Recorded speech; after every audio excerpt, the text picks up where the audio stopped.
pesimisme itu menguatkan optimisme SP3. Pesimisnya itu ijazah nggak akan dihadirkan. Artinya kalau nggak dihadirkan kan berarti SP3 dong, gitu loh. Ijazah Jokowi itu sama sekali tidak ditunjukkan gitu.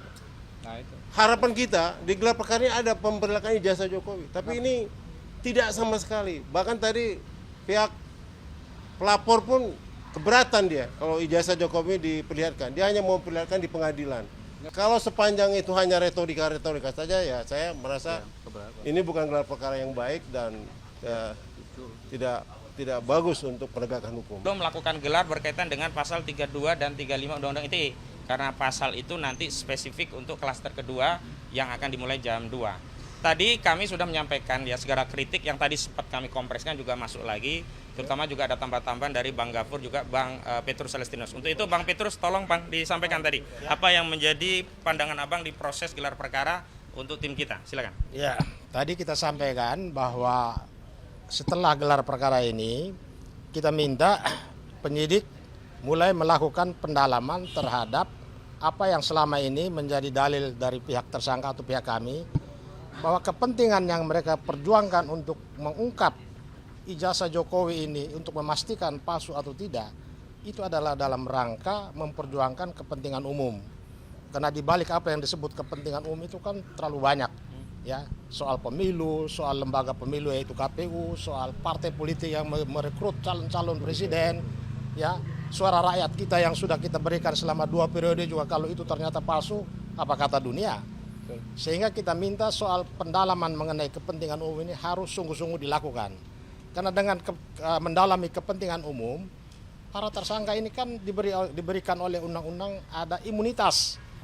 Imunitas sebagai kelompok masyarakat yang melakukan peran serta masyarakat, imunitas sebagai advokat yang sudah 4-5 tahun lalu mereka mengadvokasi ini, membela kepentingan umum dan membela beberapa orang yang ditetapkan sebagai tersangka dan terdakwa.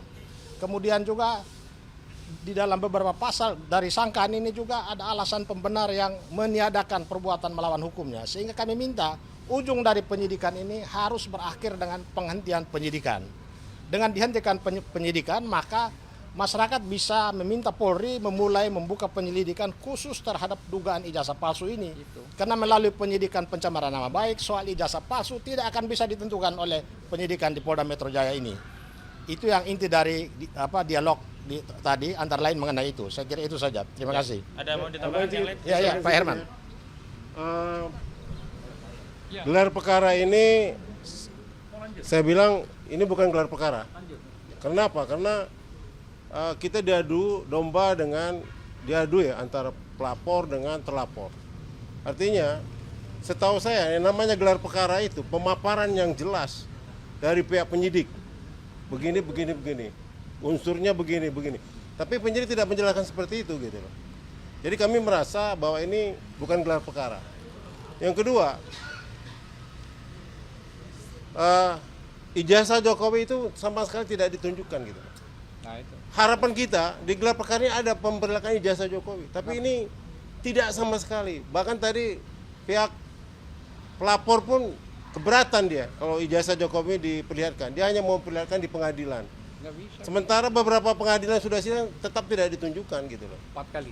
Artinya apa? Artinya memang problemanya, inti dari persoalan ini adalah ijazah Jokowi sampai sekarang tidak bisa dilihatkan dan tidak bisa dibuktikan oleh penyidik. Dan masih disembunyikan.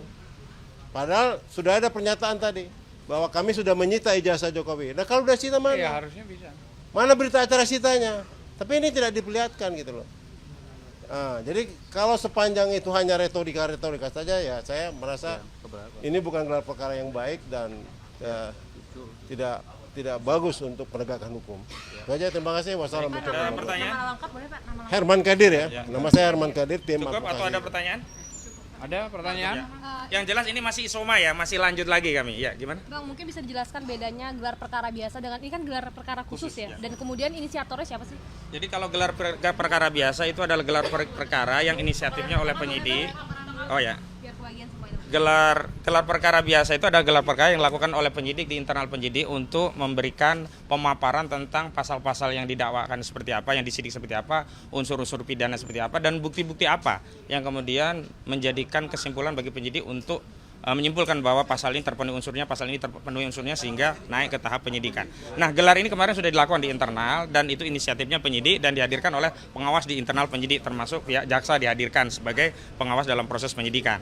Nah, adapun gelar perkara khusus itu sesuai dengan ketentuan Perkapolri nomor 6 tahun 2019 ya, khususnya ketentuan pasal 33 dalam konteks perkara yang menjadi atensi publik, memang masyarakat bisa terlibat memohon untuk mengajukan proses apa yang disebut dengan permohonan gelar perkara khusus. Nah, kami sudah ajukan ya di tanggal 21 Juli 2025, terus yang kedua 20 November 2025. Nah, atas dasar permohonan kami itulah yang kemudian hari ini dibuat proses yang namanya gelar perkara khusus. Yang dihadirkan ya kami yang tadinya menjadi tersangka menjadi pihak pelapor Dumas, kemudian para pelapor yang mentersangkakan klien kami menjadi terlapor Dumas dihadirkan, juga pengawas internalnya, ada Divkum, ada Wasidik, ada Diskrimum, kemudian ada juga Ombudsman. Komnas HAM tadi nggak hadir, tapi Ombudsman hadir, dan lembaga mana lagi tadi ya?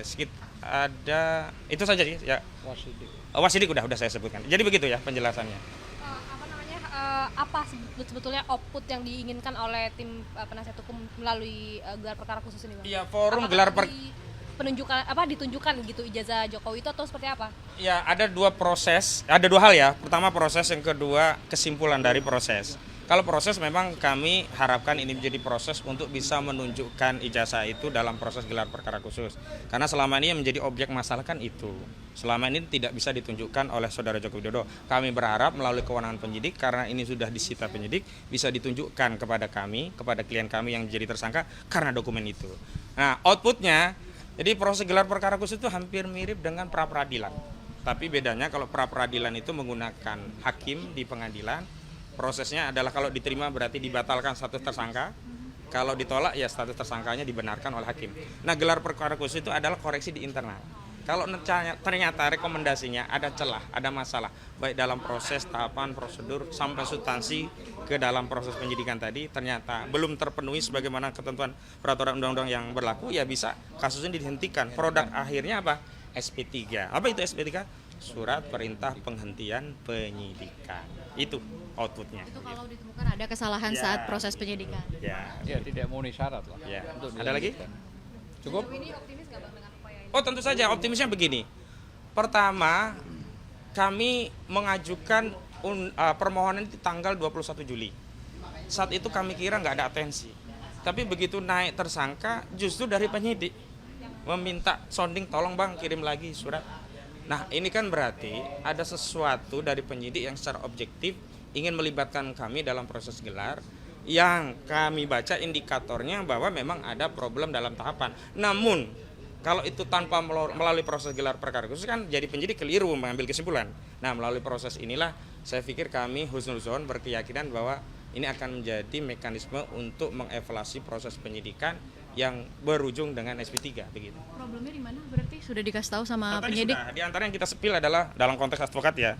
Advokat itu kalau diperiksa Bu Kurniati Royani ya, juga Pak Egy Sujana. Itu kan semestinya harus sounding dulu ke Dewan Kehormatan Advokat. Di sana ditanyakan apakah peristiwa ini seorang advokat melakukan ini itu bagian dari cover atau job desk atau tupoksi seorang advokat atau itu tidak ada kaitannya dengan advokat. Kalau itu bagian dari tugas advokasi, maka seorang advokat tidak boleh diidentikan dengan kliennya. Advokat mengatakan dugaan jasa palsu, berarti bukan dia kliennya, ini hanya mengutip begitu. Nggak boleh kemudian, oh ini advokatnya, oh ngomong jasa palsu, enggak. Jadi nggak boleh diidentikan. Nah, manakala rekomendasinya bahwa itu bukan bagian dari tugas seorang advokat, maka rekomendasinya adalah mempersilahkan penyidik untuk melakukan proses. Nah, ini tidak ada proses itu. Jadi tidak ada rekomendasi dari Dewan Kehormatan Advokat, dalam hal ini Perhimpunan Advokat Indonesia ya, Peradi ya, karena Bu Kurniati Royani itu berasal dari Peradi, sama dengan saya, Perhimpunan Advokat Indonesia. Tapi bukan Peradi bersatu ya, bukan Peradi kocar kacir, bukan Peradi kemana-mana ya, Peradi saja begitu ya. Jadi dipertegas undang-undangnya ya, saya kasih tahu bahwa Undang-Undang Advokat 18/2003 itu pasal 16 ya. Hak imunitas bagi seorang pengacara atau lawyer atau penasihat hukum yang tidak bisa diperkarakan baik di dalam maupun di luar. Itu form sudah, pasal 16 Undang-Undang 18 tahun 2003. Dan itu sudah pasti firm dan tidak boleh diperkarakan baik di dalam maupun di luar, baik itu pidana maupun perdata. Tapi ini dipaksa menjadi tersangka. Nah ini kan menghilangkan atau melawan atau melanggar undang-undang advokat. Saya kira itu aja. Ya. Oke ya, cukup ya. Tunggu aja, anak ini masih isoma, nanti masih lanjut. Insya Allah Pak Roy Suryo jam 2 nanti datang. Kalau untuk periode pertama ini yang tersangka pertama ini jam berapa? Ini setengah jam lanjut, maksimumnya paling jam 2 karena jam 2 kan harus ada klaster kedua. Bareng ya? Ini tinggal satu tahapan terakhir tanya jawab. Jadi dari pihak kami sudah, dari pihak kubu yang terlapor Dumas sudah, dari pihak penyidik sudah, nah tinggal sesi tanya jawab. Gitu. Kan itu saya nanya, aku lupa. Pak Herman. Kan itu kan bilang kayak kalau misalkan tim kuasa hukum aja nggak bisa lihat keaslian ijazah Iya, Jokowi. itu Artinya dalam- kan agak di dalam prosesnya juga agak apa ya tadi retorika kalau dibilang. Enggak, justru pesimisme itu menguatkan optimisme SP3. Pesimisnya itu ijazah nggak akan dihadirkan. Artinya kalau nggak dihadirkan kan berarti SP3 dong, gitu loh. Tapi kalau untuk proses hukumnya optimis gitu. Iya, proses hukum dalam gelar perkara optimis ujungnya akan dihentikan. Gitu. Yang beliau tidak optimis tadi ijazah itu loh mau dihadirkan apa enggak gitu. Harusnya kan itu gitu kira-kira. Yang mana SP3 ini akan jadi bahan pertimbangan untuk di perlimpahan persidangan enggak. atau sudah sampai sebelum persidangan? Kalau SP3 ya berarti kasus selesai. Penghentian. Tidak akan lanjut. Jadi sini nanti kan mereka gelar sendiri. Disitulah ada rekomendasi. Nah kalau rekomendasinya SP3 dan diteken SP3 ya case close begitu. Hasilnya setelah klaster kedua ini atau gimana? Oh nanti agak lama. Agak Jadi ini lama. semua disimak dulu. Oh belum. Kita baru proses. Ini istilahnya baru belanja masalah. Jadi belum diambil kesimpulan. Masih lama. Biar lama kan, biar banyak konten media. Gimana sih? Saya kan Pak, pusing. Biar ngerti prosesnya juga. Oh iya iya. iya. Makasih ya Pak. Subscribe, share, like, and comment. Subscribe, share, like, and comment. Subscribe, share, like, and comment. Subscribe, share, like, and comment. Subscribe, share, like, and comment.